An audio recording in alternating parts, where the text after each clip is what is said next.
Hey everyone, I'm Walter Benasiak, and this is Top 5. Here we count down the best and worst performances of our most beloved actors. We're doing something a little bit different today and next week. We're doing our very first Top 10 best. We'll go through numbers 10 through 6 right now and count down the top 5 best next week. Why? Because I think this actor deserves it. It's the one and only Robin Williams.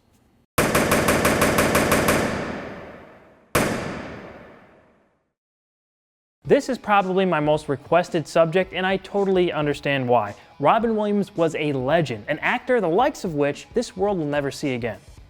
He had performances to his name that could make you fall on the floor laughing, openly weep, or both. The purpose of an actor is to make you feel an emotion. There were very few that could do this in such a wide variety like this guy could. Williams won 1 Oscar and was nominated for 3 others in his career, a career filled with, at the very least, memorable performances. It's been a little over 2 years since Robin passed away, and that wound is still pretty fresh for a lot of people. I think it's important that we remember what a truly unique talent he was. So let's kick off this supersized list. These are the top 10 best performances from Mr. Robin Williams. Number 10, Walter Finch in Insomnia. This 2002 Christopher Nolan movie is often glossed over when discussing his filmography. It teams up Al Pacino and Robin Williams in a film that's been a bit forgotten. A remake of the 1997 Norwegian film of the same name, Insomnia follows the story of LA detective Will Dormer as he is sent to a small Alaskan town to investigate the killing of a high school girl.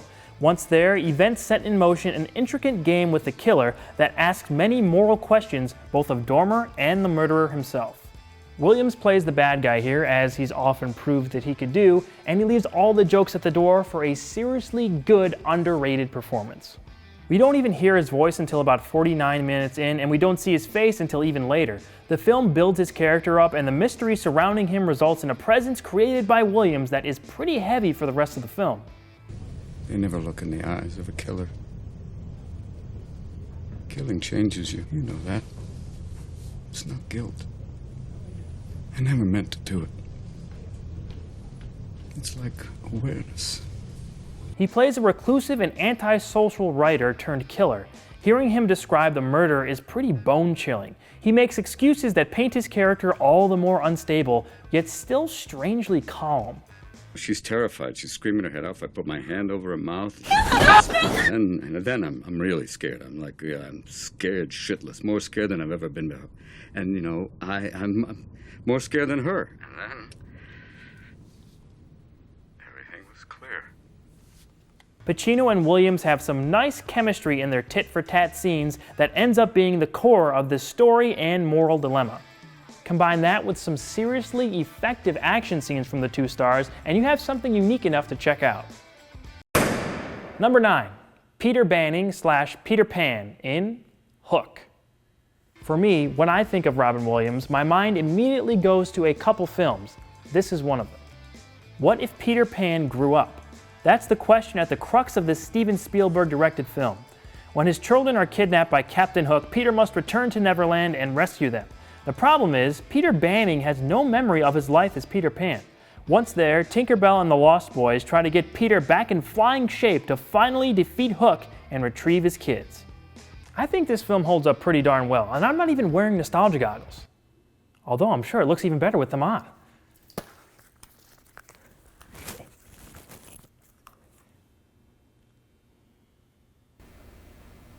What's wrong?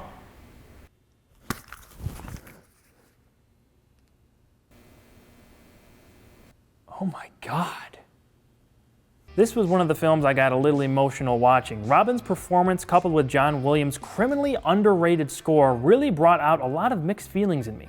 Robin starts off as Peter Banning, a cold, selfish man who drinks too much. Seeing how he slowly discovers who he was is handled really well by Williams. He's in denial for a long time before finally remembering his past life, and that moment will live on in my mind forever.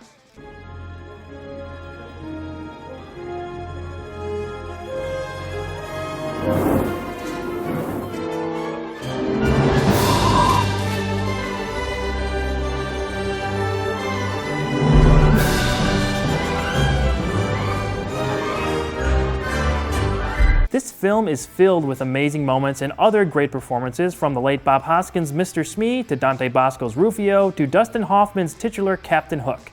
I hate Peter Pan! Williams manages to sneak in a few of his trademark ad-libs too. Nearsighted gynecologist. An aspect I don't think a lot of people talk about is how well Williams portrays his relationship with his kids, specifically his young son Jack. There's a lot behind his eyes in those scenes. You feel his pain and pride, sometimes at the same time. Dad, I want to go home. I am home. You know what my happy thought was? It was you. My Jack. My Jack. Please don't ruin this. Of course, when Peter once again becomes the Pan, we see a lot of great stuff. He's such a natural fit as this character, even at that age. Pan the Avenger is back, and the hook is waiting. You killed Rufio. You kidnapped my children. You deserve to die. Strike, Victor Pan. Strike true. There is a line at the end of this film that is delivered so perfectly. After Robin's death, I probably went back and watched this clip a dozen times. It's bittersweet now, but it's still very, very special to me. To live will be an awfully big adventure.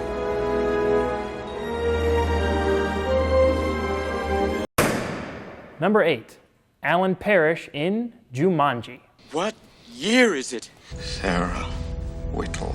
Run! It's a stampede! Sarah and I would like to get out of the floor, so it's your turn, Peter. Just a few of the memorable moments and lines from Jumanji. Rock, I love you. Don't mess this up. A mysterious board game releases a whirlwind of dangerous adventure. Peter and Judy Shepard just moved into the abandoned mansion of the Parrish family. After hearing loud drums, they find an old board game in the attic, and upon a few rolls of the dice, Alan Parrish is released from the game, after being imprisoned 26 years earlier.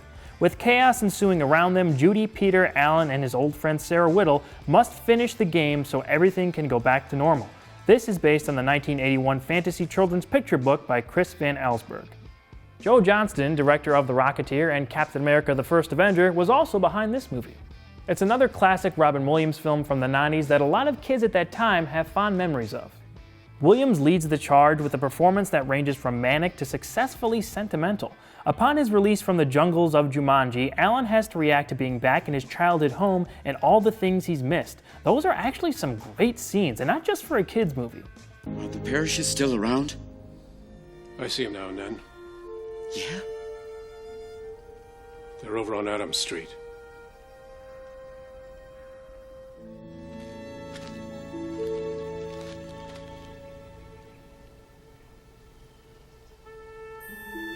Alan's time in the game also changes his outlook on things, and honestly, he can get a little creepy.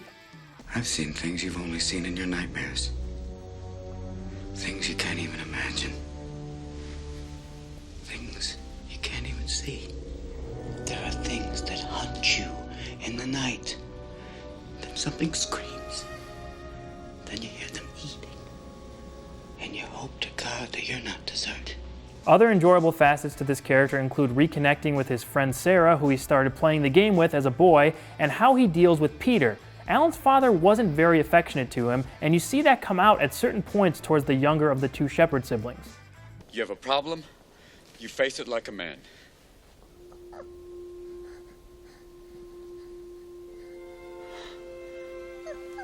Hey. I'm sorry. 26 years buried in the deepest, darkest jungle, and I still became my father. In fact, it's that relationship Alan has with his father that is the heart of the movie. When Van Pelt comes out of the game, we see a direct connection, as the same actor who plays Alan's dad also plays this crazed hunter. But my father told me you should always face what you're afraid of.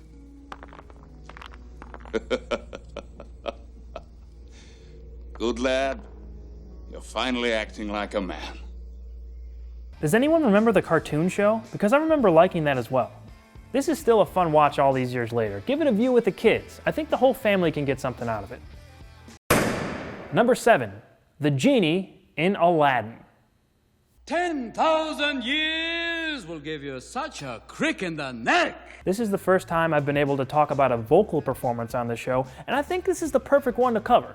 It's maybe Williams' most iconic performance, and you never even see his face.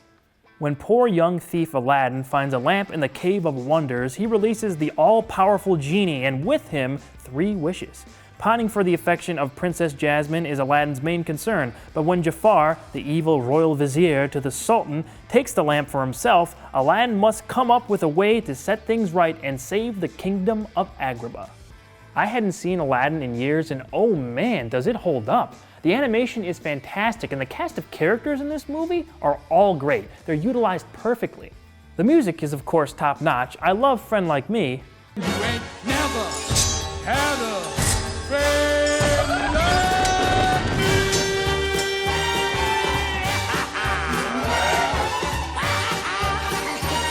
You ain't never had a friend like me. But my favorite song in Aladdin is Prince Ali.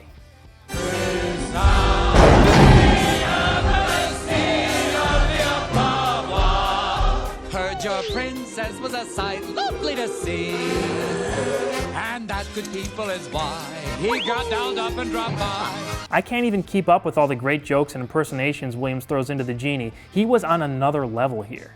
I can't bring people back from the dead. It's not a pretty picture. I don't like doing it. I can't believe it. I'm losing to a rug. All right, Sparky, here's the deal. If you want to court the little lady, you gotta be a straight shooter. Do you got it? The genie character became a phenomenon after the release of Aladdin. It's 100% a trademark Robin Williams performance, complete with some really great emotion sprinkled into it. No matter what anybody says, you'll always be a prince to me. If you have a chance, I'd say buy the Blu-ray and check out the Genie outtakes for unheard improvs from Williams. They'll leave you even more in awe of what an amazing accomplishment this character was. Number 6, Airman Second Class Adrian Cronauer in Good Morning Vietnam. Williams was nominated for an Oscar for his performance here, and he gets to really cut loose in those radio broadcast scenes. He seems totally unfiltered in this one. When funny man Adrian Cronauer is sent to Vietnam, he brings with him his zany radio broadcast antics. His new show lifts the morale of the troops but offends his superior officers. Outside his show, Cronauer befriends some of the locals and even pursues a relationship with one. Things turn serious when Adrian finds out a dark secret about one of his friends. I'll just let some of this speak for itself. Hey, wait a minute. Let's try something. Let's play this backwards and see if it gets any better. Woof, this new viv, Freddy is a devil. Woof, this new viv, Freddy is a devil. Picture a man going on a journey beyond sight and sound. He's left Crete. He's entered the demilitarized zone. The whole movie, Williams is very sharp, maybe as sharp as I've ever seen him. One-liners are all over the place. It's almost non-stop. Well, I'm actually giving you an order.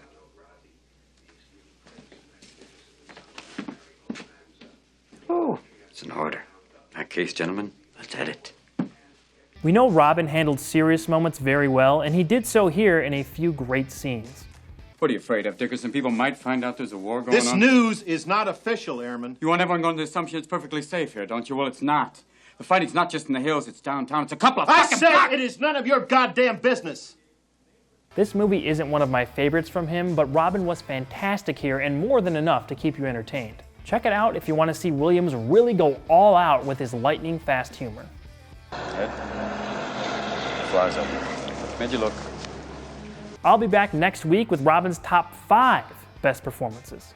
Until then, I want to hear what you guys think. What is your favorite Robin Williams performance or movie? Who do you want me to cover next on the show? Leave a comment and let me know. Follow me on Twitter at @awesome_Walter to take part in more polls about who I may cover in the future. See you next week.